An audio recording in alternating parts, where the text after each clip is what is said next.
Bonjour à tous. Je continue à vous partager des extraits du livre de Yves Semen sur la théologie du corps de Jean-Paul II. Continence pour le royaume entre renonciation et amour.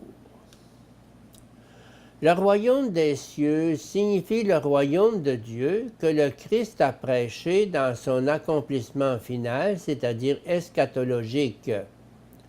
Le Christ prêchait ce royaume dans sa réalisation ou instauration temporelle, et en même temps, il l'anticipait dans son accomplissement eschatologique. L'instauration temporelle du royaume de Dieu est en même temps l'inauguration et la préparation de son accomplissement définitif. Le Christ nous appelle à ce royaume et, en un certain sens, il nous y invite tous, confère la parabole du banquet de noces, Matthieu 22, 1, 14. S'il appelle certains à la continence pour le royaume des cieux, il résulte du contenu de cette expression qu'il les appelle à participer de manière toute spéciale à l'instauration du royaume de Dieu sur terre, grâce auquel commence et se prépare la phase définitive du royaume des cieux. Si quelqu'un choisit le mariage, il doit le choisir tel qu'il a été institué par le Créateur dès l'origine. Il doit y chercher ces valeurs qui correspondent au plan de Dieu. Si par contre, quelqu'un décide de suivre la continence pour le royaume des cieux, il doit y chercher les valeurs propres à cette vocation. En d'autres termes, il doit agir conformément à la vocation qu'il a choisie.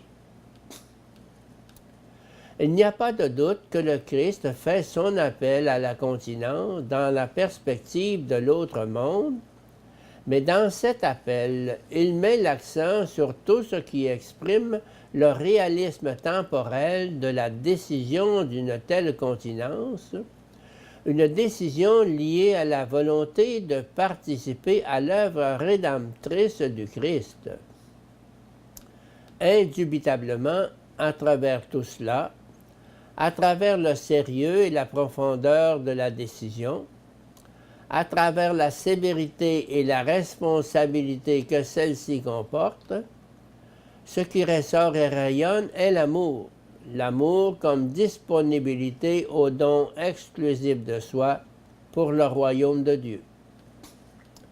C'est le propre du cœur humain que d'accepter des exigences, même difficiles, au nom de l'amour pour un idéal, et surtout au nom de l'amour envers la personne.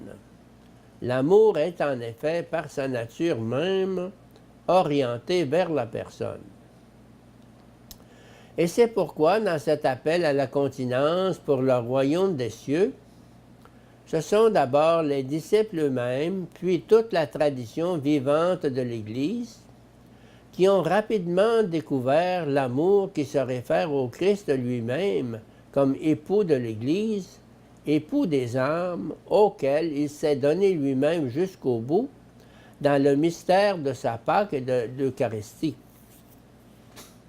De cette façon, la continence pour le royaume des cieux, le choix de la virginité ou du célibat pour toute la vie, est devenu dans l'expérience des disciples et des fidèles du Christ l'acte d'une réponse particulière à l'amour de l'époux divin et de ce fait a acquis la signification d'un acte d'amour sponsal, c'est-à-dire d'un don sponsal de soi, dans le but de répondre de manière particulière à l'amour sponsal du Rédempteur, un don de soi entendu comme renoncement, mais fait surtout par amour.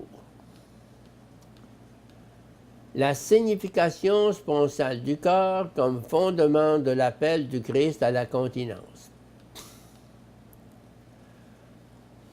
La mentalité contemporaine a pris l'habitude de penser et de parler surtout de l'instinct sexuel en transférant sur le terrain de la réalité humaine ce qui est propre au monde des êtres vivants, aux animalia. Or, une réflexion approfondie sur le texte concis des 2 premiers chapitres de la Genèse nous permet d'établir avec certitude et conviction que dès l'origine, une limite très claire et sans ambiguïté est tracée entre le monde des animaux, animalia, et l'homme créé à l'image et ressemblance de Dieu. Pardon.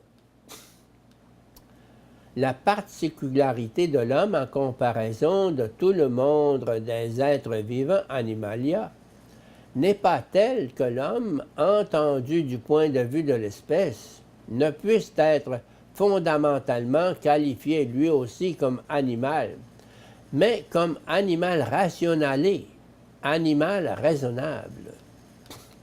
C'est pourquoi, malgré cette analogie, l'application du concept d'instinct sexuel à l'homme, étant donné la dualité dans laquelle il existe comme masculin et féminin, limite toutefois grandement et en un certain sens diminue ce qu'est cette même masculinité-féminité dans la dimension personnelle de la subjectivité humaine.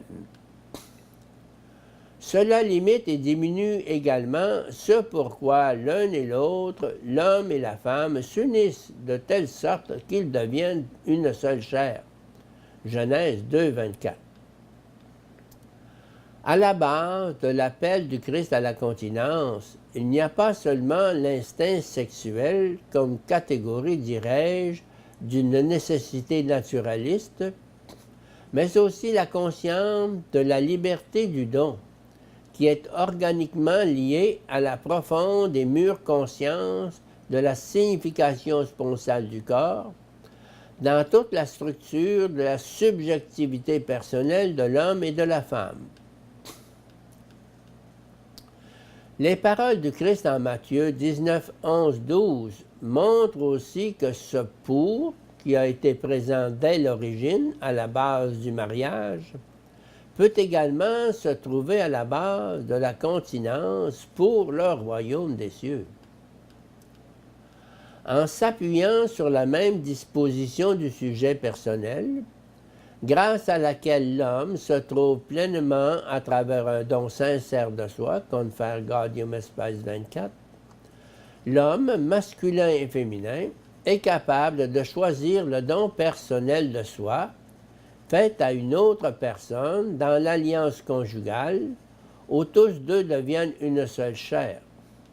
Et il est également capable de renoncer librement à ce don de soi à une autre personne, afin qu'en choisissant la continence pour le royaume des cieux, il puisse se donner lui-même totalement au Christ.